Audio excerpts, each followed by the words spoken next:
Greetings. Today we are going to be looking at the organizational behavior approaches. What do we understand by approaches? Basically, approaches are the aspects through which people review or view the aspects and try to explain them on how best they can be utilized by the organizations or the people studying the concept. What we are going to be running through today is understanding how organizational behavior studies have come a long way from the historical perspective to the modern concepts and how they can be utilized for the benefit of the organizations and the society as a whole. We are going to start with the concept which is called as the micro and the macro aspect of organizational behavior today. Basically, it's a concept which just explains how organizational behavior plays a role both within as well as outside the organizations. We're going to start with the first slide today to understand this concept. The micro and the macro approaches. We've already seen or understood in the previous lectures that organizational studies encompasses a multiple viewpoint, multiple methods and levels of analysis that are there, which means an organizational behavior study is a study which is reviewed from a lot of different perspectives, which is done on the basis of a lot of techniques thrown in and from different levels, right from the lower levels to the highest levels. Let's understand the concept of micro and macro. What is micro organizational behavior? This refers to the individual and the group dynamism in an organizational settings. What does it mean? It means that all the aspects which go on within the walls of an organization, be it individual behaviors or be it the behavior patterns of within the groups, or it would be the behavior patterns of how one group and the second group within an organization behave with each other. Or in other terms, anything that goes on within an organization is termed in as micro-organizational behavior. The question is, if we are including everything that goes on in an organization in micro-organizational behavior, then what does macro-organizational behavior contain? Because obviously a macro factor is a bigger factor. Let's understand the macro factor.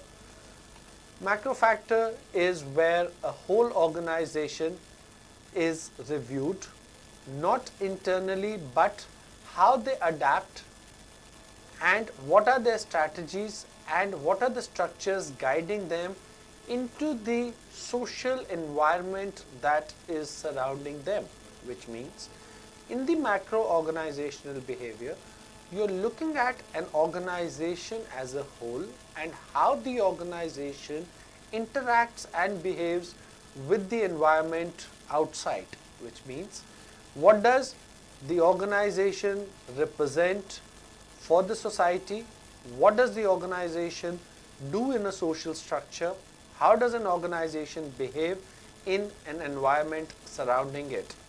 So micro represents within the organization, while macro represents the organization within the external environment. We move on to the next slide where we are saying we are looking at the modern approaches which are there. Now, what is the modern approach which is there? The modern approach to the study of organizational behavior is basically a combination of a lot of social sciences put in together, which means a modern approach to organizational behavior says studying people is a multi-dimensional, multi-layered study. You have to look at aspects of social sciences like anthropology or sociology or psychology put in together to understand how and why people behave in a certain manner as they do. Organizational behavior has been criticized by a few saying it's a tool for the management to control. Yes, to a certain extent, managements do use organizational behavior as a tool to control, but it is necessary because if organizations have to run well, if organizations have to perform, they need to control what is going on. In this slide, what you see are three very crucial terminologies that are there: control, predict, and explain. This basically summarizes the modern approach or the reasons behind organizational behavior studies. Control. All organizations want and have to control what is going on within the organization and how it has to take it forward. So, they need to understand the behavior patterns so that they can control the happenings in the organization. The second word is predict. Organizations want to predict what is in store for them in the future. They want to predict how and what they need to do in the times to come. They have to predict what is good or bad for them and have to predict how to do things.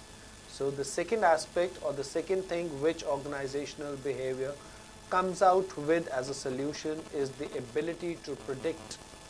The third is explain, which means organizations are in a situation where they should be able to explain why are they taking certain steps, how are they taking these steps, and have to be able to justify the reasons. Just for example, suppose an organization says, let's get into a training program for our staff which is there. Now, they have to be able to explain how it is going to benefit. If they're going to spend a lot of money on it, they jolly well should be in a position to explain why are we going to be spend so much of money, time and effort on this. To give that explanation, organizational behavior study provides them with the answers. So that's more or less what the modern approach of the organizational behavior incorporates, where it is playing a major role in the development and success of the organization by doing these three things: by controlling, by predicting, and by explaining what is going on. We are moving on to the next slide and looking at what we call in as Taylor's contribution. Any study of organizational behavior would be incomplete without recognizing the role or the importance of what Mr. Taylor contributed or what Mr. Taylor did. Mr. Taylor started studying and understanding this concept during what we call in as the Industrial Revolution era, where it was only about machinery and the outputs. Taylor started reviewing or seeing things from the perspective of both the employers as well as the employees. Taylor saw that people working in the same industry, doing more or less the same kind of a job, were not giving out the same outputs. So he wanted to know why was this happening, and in his attempt to answer this situation, he started observing people working into the factories and the industries, and he started noting down a lot of aspects that were there. Taylor started studying the human characteristics, which means he started looking at the characteristics displayed by different people. It could be the physical characteristics which were there, or were the emotional characteristics which were there. He started looking at the social environment that was there. He started looking at the aspects of how the social surroundings around the people or how the social aspects around people was making them behave. He started looking at the different tasks people were performing. He started looking at the different types of jobs people were doing. And in the job, what kind of work were they executing? That's what he started noting down. The next thing he started noting down was the physical environment. He started understanding or seeing what were the conditions, physical conditions in which people were working. Were the factory areas lit up? Were the factory areas clean? Was there space enough to do work? Was it a free-flowing situation for them? Was it a crowded situation for them? What were the physical conditions? Was it too cold, too hot for them to work? He started noting down the physical environment surrounding the people's work. He started noting down the capacity people had, the capacity to work or the capacity to continue doing a particular kind of job continuously. The next thing he started studying or noting down was the speed at which people used to work, to understand or identify why or how certain outputs were better and the other outputs were lesser. So he started noting down the speed at which work was being executed. He started noting down the durability of two aspects. The people aspect, were people durable enough to do certain kinds of jobs, and the durability of the task itself. How long was the task available for people to work, or how long was the task there for people to do their jobs? Which means, did people get continuous business? Was it a durable kind of a business? Did people get only business or work for a limited period of time? And did people stick to their work if it was available? All these he studied under the durability aspects that was there. Other than that, he started studying the cost and the interactions with each other. He started noting down the costs involved in executing or doing certain business, and what were the interactions that people were having amongst themselves related to the work or related to the other aspects which were there. Now, by studying all these aspects, basically Taylor was developing a module to understand the factors which were affecting and influencing the behavior pattern of people which was there. This studies laid down the foundation of what we call in as the modern organizational behavior. We move on to the next slide, continuing with the Taylor's contributions and how he approached this aspect. The question is, why was Taylor studying it? Or why was Taylor trying to attempt to identify these things? Taylor's overall objective was to reduce the human variability.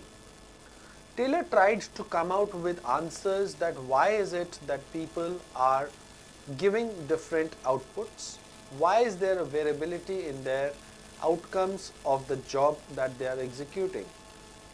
Different people in the same job in the same factory were giving different outputs.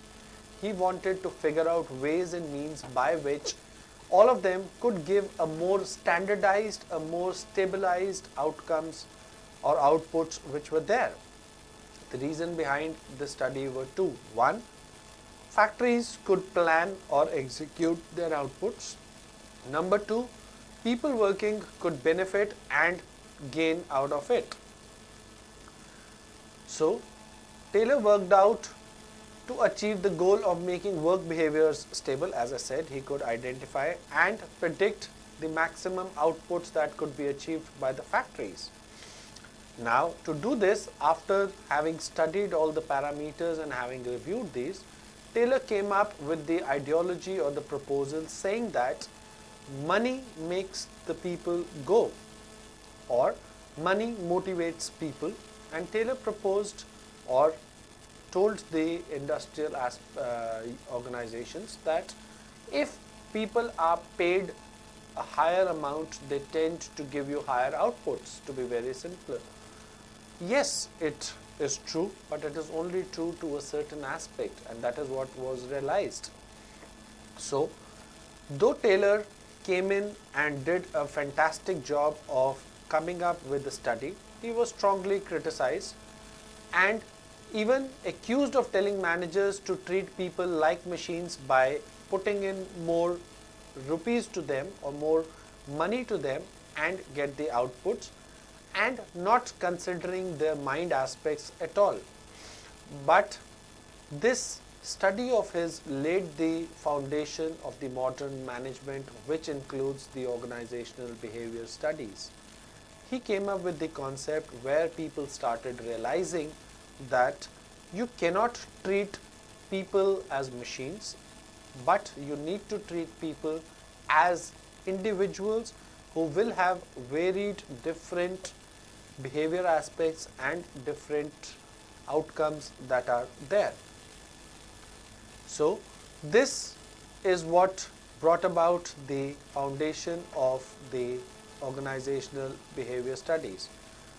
I hope all of you have understood what Taylor's contributions are and are able to answer what Taylor did for the aspect of organizational behavior studies and how he helped in laying the foundation for modern management approach which is there. This is a very important aspect and I hope all of us are in a position to be able to answer that aspect. We move on to the next topic from here. We're looking at the topic of organizational design. Now this topic basically means you need to design your organization in a particular manner, or if you do not design or structure your organization by defining the roles, processes and reporting systems or reporting relationships in the organization, you are never going to come out with proper behavior patterns. So the organizational design plays a crucial role in the behavior aspects which are displayed out by the people working in the organization.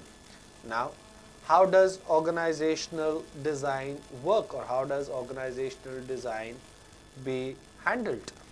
It is handled in two parts. One, the strategic grouping or making the overall structure of the organization, which incorporates making of the hierarchies, making of the reporting systems and making of the working relationships, which means you are drafting out the structure of the organization which is there. The second part is the operational design. How is this going to work out? How are you going to be able to explain the roles and the processes implementation in the organization? So, for a successful organization to function, for a successful organizational behavior study, a very crucial aspect or a very crucial element is the study of the organizational design, which means studying or laying down of a proper organizational structure. We have come to the next point where we are trying to say what is the core of organizational behavior? What is it that forms the center point of the organizational behavior study? And the answer to that is, it is the individual behavior or the individual's interaction within a group where the goals are shared. The core of organizational behavior is an individual behavior. You need to focus on how a person behaves and how a person tends to share the common goal of the organizations which are there. Let's move on to the next topic, which is the role of the organizational behavior. We are trying to answer what is it that organizational behavior study helps us with, what is it that the organizational behavior study gives us while we are looking at from an organizational viewpoint. We're going to read out this paragraph to understand this better. Organizational behavior is a long-range effort to improve organizations' problem-solving and renewal processes, particularly through more effective and collaborative management of organizational culture, often with the assistance of a change agent or catalyst and use of the theory and technology for applied behavioral sciences. What are we looking at? What is the role of organizational behavior? The role is problem-solving and helping in the renewal process to start with. There are going to be problems in all organizations. Organizational behavior studies are helping us out in trying to find the solutions for them. It is helping us to make people come under a common umbrella.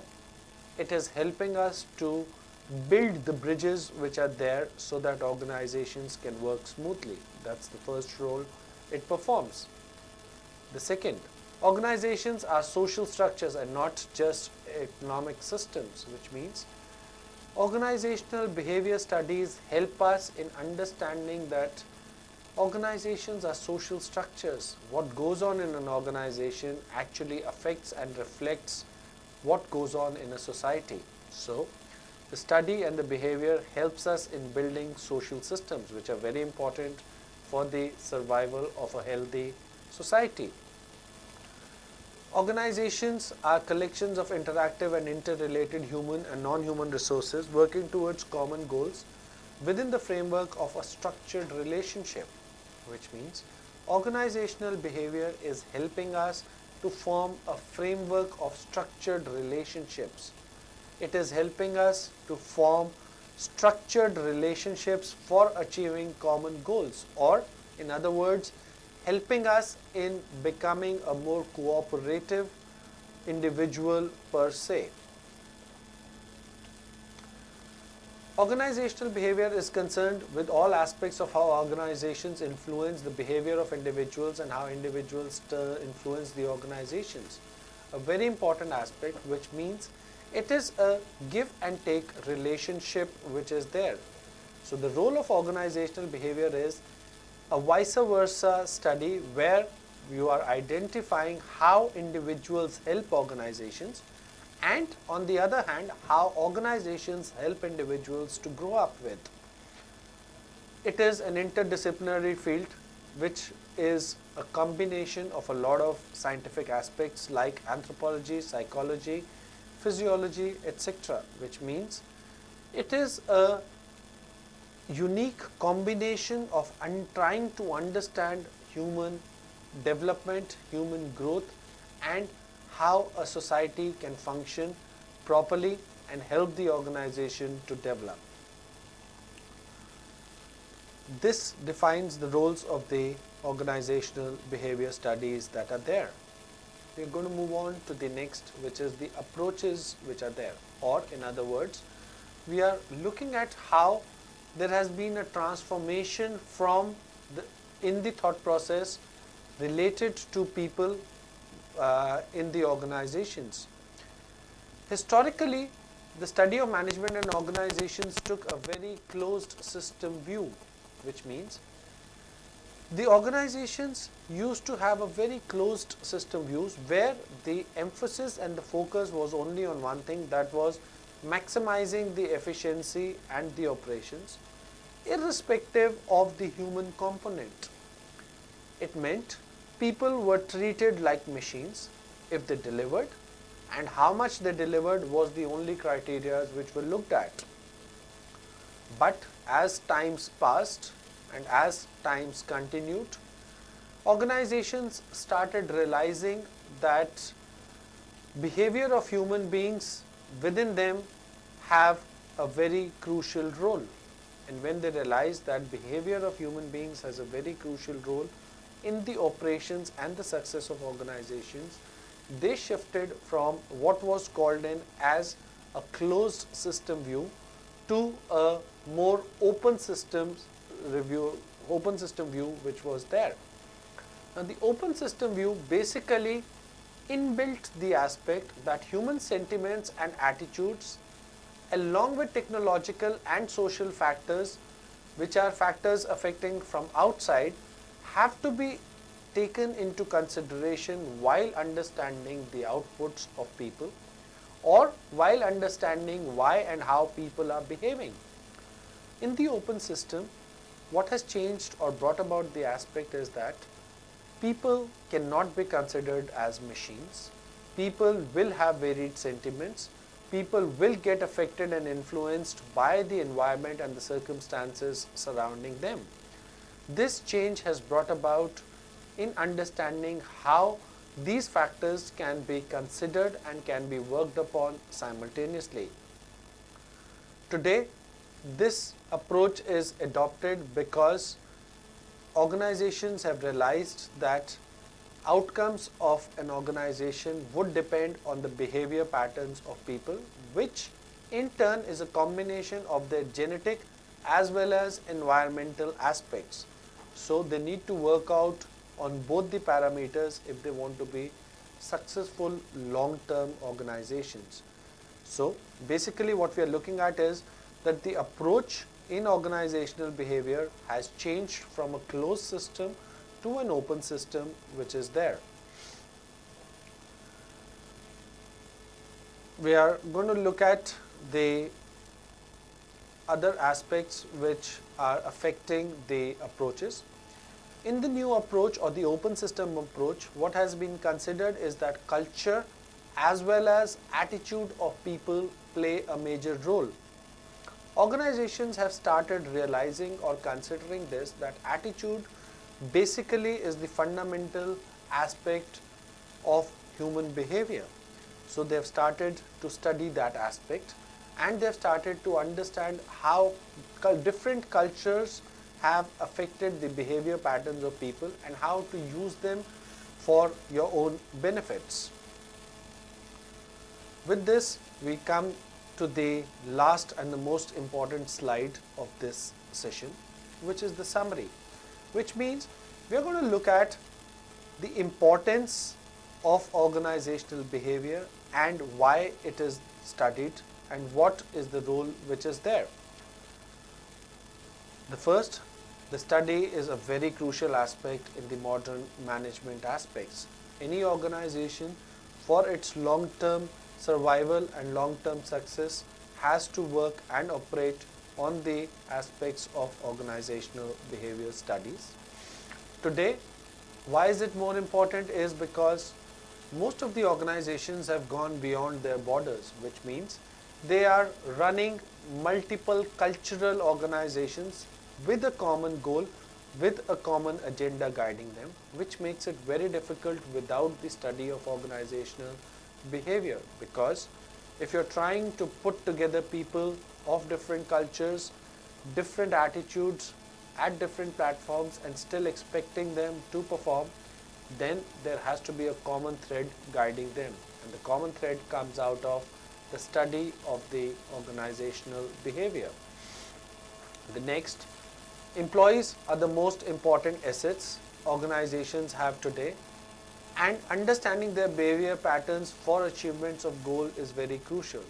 We have, as said, times have gone where machinery and land were the most crucial factors. Today, the type of manpower an organization has is its USP. So, organization behavior helps in retaining and controlling that workforce which is there. Lastly, organizational behavior is not a simple study. It's a very systematic and a scientific study, and lays the foundation for a successful organization where the deliverance of the efforts are maximized, which means any organization, if it wants to have maximum output from its people and wants to have the minimum amount of problems faced, needs to invest into the organizational behavior studies so that it has a guiding tool for its future in its hands. Thank you very much.